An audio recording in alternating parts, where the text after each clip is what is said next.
Getting one side of this war. If you've been watching the mainstream media for any length of time, if you've been watching CNN or you've been watching MSNBC, you've been watching how they are embedded with Ukrainian soldiers on the front lines and they cover that part of the story. Very limited coverage of that, by the way, because the Ukrainian military has not allowed reporters to be embedded on the front lines with Ukrainians. In fact, it's been very few and far between. But now that this offensive has officially unfolded, what does it look like from the Russian side? What does it look like from some of these towns and villages that have been under constant attack from Ukrainian shelling for the past 8-9 years, in fact? Patrik Lancaster filed this special report from an area that is launching artillery attacks against Ukrainian positions. And this is on the front lines with Russian artillery.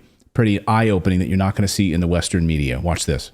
Okay, so the Russian fire team has almost completely set up the 152 millimeter gun here, and they're putting the shells in right now, and we can see they're about to fire the shell over the border, which is just about between 3 and 6 kilometers in that direction, into Ukraine, across from the Russian-Ukraine border into Ukraine, hitting Ukrainian military targets. And they're doing this with the support of reconnaissance teams, aided by unmanned drone aircraft.